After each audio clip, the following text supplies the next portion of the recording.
Assalamualaikum warahmatullahi wabarakatuh. Rio Sport kembali menyapa Anda. Masih bareng saya Dewa ya. Gimana kabar kalian?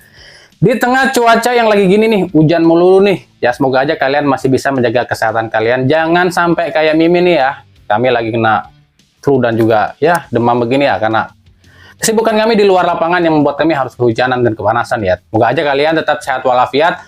Dan semoga aja rezekinya tambah banyak, khususnya penonton setia channel ini. Oke, lanjut ya kita ke Liga 1, liga yang paling bergengsi di seluruh jagat dunia. Oke, jagat raya maksudnya ya. Kali ini kita akan bahas sebuah pertandingan yang cukup seru, sangat seru bahkan buat kami. Kenapa sangat seru? Karena Persib Bandung yang akan berhadapan dengan PSS Sleman, ini kan kemarin baru kalah dari ACL 2. Baru tewas lah dari ACL 2 dan nggak lanjut lagi di ACL 2. Nah, katanya mereka akan fokus di Liga 1. Karena kalian tahu lah, mungkin Persib ini seolah-olah nggak terlalu serius di ACL 2 karena katanya lebih mengejar gelar atau mempertahankan gelar Liga 1. Nah, apakah dengan tewasnya Persib di ACL 2 mereka akan mampu tetap konsisten di Liga atau justru ini jadi titik balik? 11 laga mereka nggak kalah loh ya. Apakah laga kali ini akan terjadi lagi seperti musim kemarin di mana PSS Sleman mampu mengalahkan Persib? Nah, ini sangat menarik nih. Apakah inkonsistensi akan terjadi lagi di Persib atau mungkin memang Persib sangat konsisten nih di Liga? Kita akan cari tahu bagaimana persiapan Boyan Hodak dan juga pihak PSS Sleman dalam menghadapi laga kali ini. Di sektor sebenarnya Persib dan PSS Sleman diuntungkan dengan recovery yang cukup lama. Tapi ya kita nggak tahu lah seperti apa sih rencana kedua pelatih di kedua sebelahan. Tapi seperti biasa, sebelum kita bedah apa yang mereka persiapkan untuk laga kali ini, saya tetap mohon dukungannya untuk channel ini agar terus berkembang dan bisa memberikan berita-berita informatif yang tentunya semoga saja bermanfaat untuk kita semua. Caranya masih sama, cukup dengan klik subscribe, aktifkan juga notifikasi loncengnya, like, share, dan juga komen. Dan inilah jelang laga antara Persib Bandung kontra PSS Sleman. Atau dibalik kali ya, PSS Sleman kontra Persib Bandung.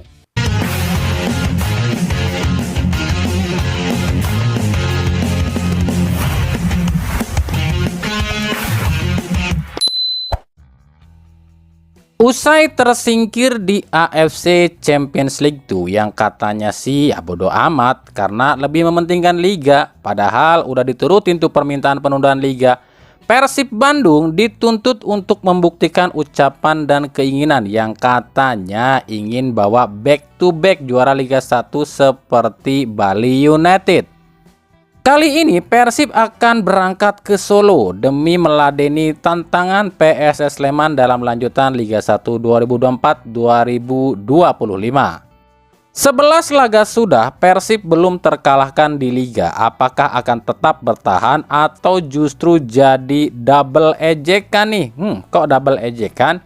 Ya, Persib pasti akan dapat double ejekan andai lawan PSS Sleman Persib sampai kalah. Udahnya di ACL kalah, di Liga kalah juga. Banyak yang sangat yakin, khususnya para boboto, jika Persib akan juara lagi musim ini. Hal ini cuma didasari karena Persib ini masih unbeaten nih di 11 laga.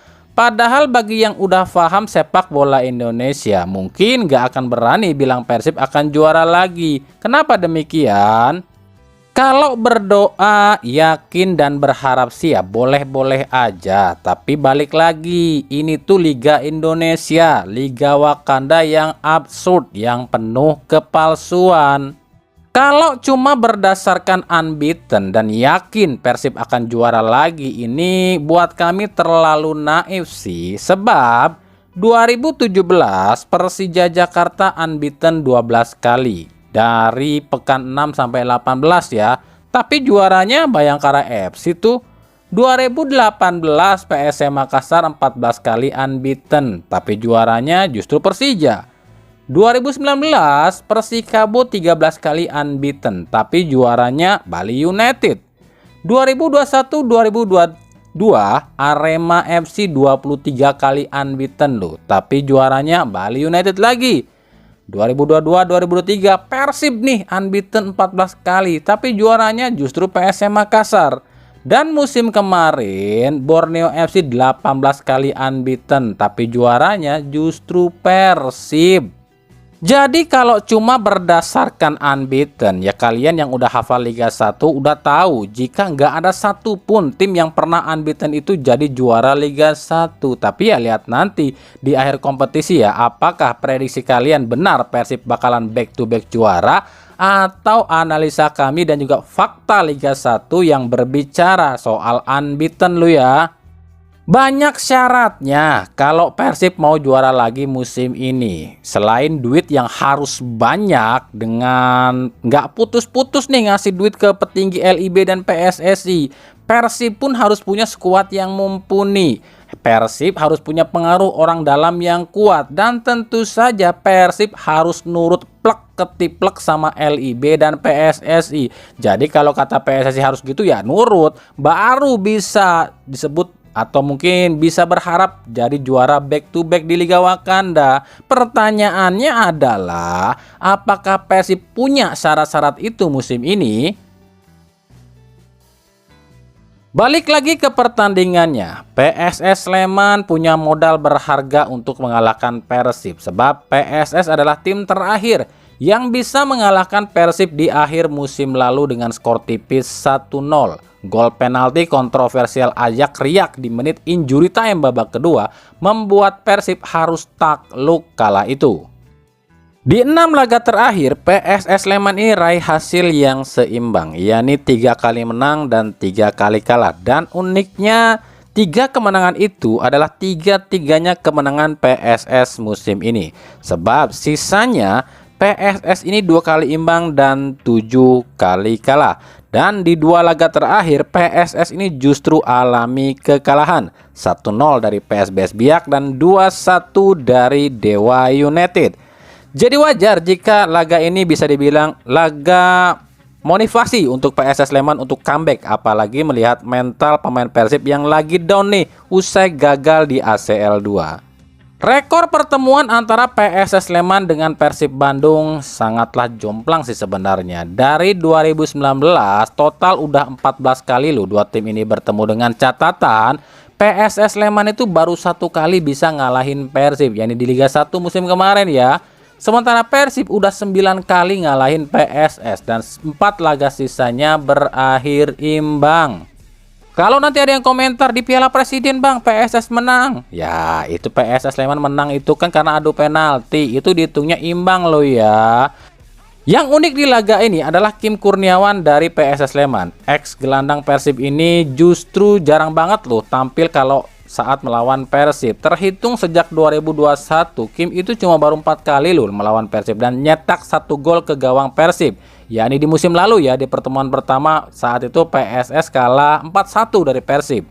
Nah baru-baru ini Kim Kurniawan kembali mengunggah momen dirinya saat main di Persib dan memberi dukungan pada Persib di ACL 2. Tapi Persib justru gagal ya di ACL 2. Apakah ini kode kalau Kim Kurniawan akan pulang ke Persib di paruh musim ini atau musim depan? Ya itu kita nggak tahu ya. Nah sekarang kita intip aja nih persiapan kedua tim ini.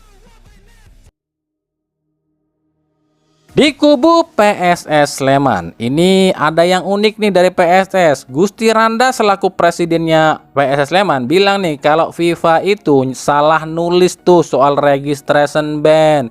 Sebab kata Gusti Randa, PSS nggak ada masalah tuh soal registrasi. Padahal di situs FIFA saat berita ini dibuat masih ada loh kalau PSS ini kena registration ban yang dikarenakan persoalan Alan Bernardon tuh yang diakalin tuh sama PSS Sleman. Kan lucu banget, karena kalau sesuai aturan dengan registration ban ini PSS itu nggak boleh ikutan bursa transfer lo ya. Tapi justru Gusti Randa akan mendatangkan pemain baru, dan seperti yang pernah dirumorkan tuh si Vinicius Duarte. Ini klub kok semakin kesini semenjak ditangani Gusti Randa kok semakin licin amat ya. Gimana nggak licin coba ini? Match fixing 2018 lolos, registration ban juga lolos. Hebat amat nih orang ya. Ini orang yang hebat atau PSSI-nya yang jiper sih? Di laga ini sendiri PSS dipastikan kehilangan 2 pemain, yakni Inyoman Ansanai yang cedera dan Hoki Caraka yang dipanggil timnas. Pelatih PSS Sleman Mazola Junior mengaku nggak terlalu memikirkan dan mengkhawatirkan soal skuad Persib. Sebab Mazzola itu cuma fokus pada skuadnya saat ini. Ada beberapa pemain yang ingin didepak oleh Mazzola seperti Betinho, Ofosu Aye, dan Nicolau Cardoso. Tapi apakah bisa? Sementara PSS Sleman masih dalam sanksi FIFA. Maka dalam menghadapi Persib, hilangnya hoki caraka, Mazzola akan memaksimalkan pemain-pemain yang ada seperti Tokantin dan juga Danilo Alves dalam menggedor pertahanan Persib. Apalagi Mazzola sudah mengatakan dan dia ini sudah menganalisa pertandingan Persib di ACL 2 yang membuat Mazzola ini tahu nih gimana caranya buat ngalahin Persib. Saya tidak terlalu tahu dan mengenal soal Persib dan tidak terlalu memikirkan soal Persib, tapi saya tahu dari pemain dan pelatih staf di sini jika Persib adalah tim juara bertahan musim lalu dan sejauh ini belum terkalahkan di liga. Tapi saya tegaskan, tak ada satupun tim di dunia sepak bola yang tak bisa dikalahkan. Terbukti Persib tak berdaya di Asia dan saya sudah menganalisa itu dan saya yakin kami bisa, ujar Mazzola ya. Nah, jadi kira-kira seperti inilah formasi yang akan dipakai oleh Mazzola. Di bawah Mister ditempati oleh Alan Bernardon. Duet center back ditempati oleh Kleberson dan Fahrudin Arianto. Bek kiri Kevin Gomez dan bek kanan Ahmad Figo. Duet jangkar ditempati oleh Kim Kurniawan dan Betinho. Sisi sayap ditempati oleh Chang Jin-moon dan juga Gustavo Tokantin. Sementara dua ujung tombak ditempati oleh Nicolau Cardoso dan Danilo Alves.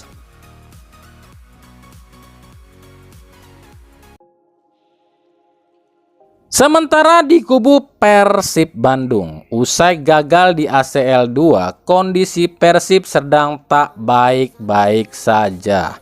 Pelatih Boyan Hodak mengaku sangat malu pada LIB dan PSSI yang sudah memberikan waktu untuk jeda kompetisi, tapi ternyata gagal lantaran kesalahan pemainnya. Maka Hodak pun berencana akan merombak besar-besaran skuadnya di jendela transfer ini. Tapi Hodak lupa, di manajemen Persib udah nggak ada yang namanya Teddy Cahyono. Akhirnya Hodak pun pasrah. Sebab menurut Hodak, Persib nggak punya dana buat belanja. Atau istilahnya kata Hodak, ya kalau ada dananya saya belanja, kalau nggak ada dananya ya gimana lagi, terima apa adanya gitu kata Hodak. Aduh, capek deh. Ya gimana nggak capek coba, pelatihnya udah kebingungan nih, pelatihnya udah malu juga nih. Pelatihnya pengen berbenah juga, pengen ngerombak juga, tapi manajemennya nggak ngedukung cuy. Akhirnya tersiar kabar nih kalau Hodak itu cuma akan habiskan kontrak di Persib saja tanpa bisa berbuat apa-apa sambil menunggu nih musim depan. Apakah Teddy Cahyono akan punya klub baru? Jika Teddy Cahyono bergabung dengan klub lain, maka Hodak pun ikut Teddy. Tapi jika tidak, Hodak kemungkinan akan kembali ke Liga Malaysia. Ya iyalah, capek juga, pengen berbenah, pengen ngerombak tim, tapi nggak didukung sama manajemennya. Gimana nggak capek coba? Oke, akan kami jelaskan sedikit kondisi yang terjadi di Persib di setiap pertandingan. Jadi gini, ini info yang kami dapat dari Hodak langsung loh ya, dan juga dari beberapa pemain dan staf di Persib lo ya. Jadi gini, Hodak itu hampir tiap laga, hampir tiap pertanding itu selalu ngomel-ngomel lo dan ngamuk-ngamuk di locker room lo ya. Dan ini justru ada yang ngerti, ada yang enggak lo dengan ngamuk-ngamuknya Hodak. Yang ngerti dengan ngamuk-ngamuknya Hodak ini justru bagus, mainnya malah semangat nih. Tapi yang ndablek alias yang nggak ngerti ya cuma bengong tanpa bisa berbuat apa-apa. Ada juga pemain Persib yang terlalu polos, diomelin, terlalu semangat mainnya, akhirnya malah gerasa krusuk nggak karuan di lapangan. Itu kata Hodak lu ya. Dan yang bahayanya di Persib itu ada pemain yang jadi kompor katanya. Kala itu mah kami udah tahu coach. Dari musim 2017 udah ada tuh nih orang. Ini orang cuma bisa diem kalau disogok sama duit kan coach. Udah hafal saya mah sama nih orang coach. Menghadapi PSS Sleman, menurut Boyan Hodak ini laga yang gak mudah. Bahkan Hodak cuma bawa 21 pemain lo ke Solo, minus Kakang Rudianto, Robi Dawis dan Rezaldi Hehanusa ya. Hodak mengaku memang lagi krisis bek kanan ya. Robi dan Kakang absen, sementara Hen masih tanda tanya. Bahkan di laga terakhir lawan Jejang FC, Hodak malah memasang Irianto ya. Hodak mengaku ingin merotasi pemain, tapi apalah daya, kalau dirotasi maka 50% kemampuan Persib hilang. Yang artinya Hodak sebenarnya udah tahu loh ya, kalau skuad Persib itu jomplang. Persib memang gak wajib memainkan pemain U22 di laga ini, sebab 2 pemain dipanggil ke timnas. Tapi ya serba salah juga, mau masang siapa karena skuadnya jomplang. Kalau Hodak lakukan rotasi, ya mungkin rotasinya juga nggak terlalu banyak. Jadi seperti ini ya. Jadi nanti kalau Hodak ini katanya benar akan rotasi, kemungkinan seperti ini yang akan dipasang loh ya. Di bawah Mister ditempati oleh Teja Paku Alam. Kalau beneran rotasi loh ya. Trio center back yang nggak punya pilihan, Nick, Gustavo, dan Coach Cijan. 2 wingback masih Edo, dan mungkin ya kalau rotasi akan mencoba nih Zulkifli Lukmansyah ya. Ya kalau nggak Irianto lagi di situ. Duet jangkar tetap Dado dan Klok deh. Sisi sayap Beckham Putra dan Siro Alves, sementara ujung tombak ditempati oleh Dimas Derajat. Laga PSS Sleman kontra Persib Bandung ini rencananya akan disiarkan secara langsung di Indosiar Senin 9 Desember 2024 mulai pukul 19.00 dari Stadion Manahan Solo. Oke, itu tadi ya sedikit apa yang bisa kami bedah, kami ulas di jelang laga antara PSS Sleman kontra Persib Bandung di pertandingan ke-11 buat ke-12 sih buat Persib ya. Karena kemarin laganya ditunda ya. Nah, bagaimana pendapat kalian? Siapa yang akan keluar jadi pemenang di laga kali ini? Silahkan tulis dalam kolom komentar. Dan kita juga akan tetap bedah, kita akan tetap bahas apa yang terjadi di balik laga kali ini. Seperti biasa di fakta di balik laga pertandingan usai laga ini ya. Makanya stay tune terus, ikutin terus berita seputar sepak bola khususnya Liga Indonesia, peran-perannya juga timnas Indonesia hanya di Rio Sport. Terima kasih ya yang telah menyaksikan video ini dan mengunjungi channel ini. Kritik dan saran selalu kami nantikan di kolom komentar atau di media-media sosial kami yang ada di bawah ini. Tetap sehat, tetap jaga kesehatan, tetap semangat, dan juga tetap dukung sepak bola Indonesia. Wassalamualaikum warahmatullahi wabarakatuh.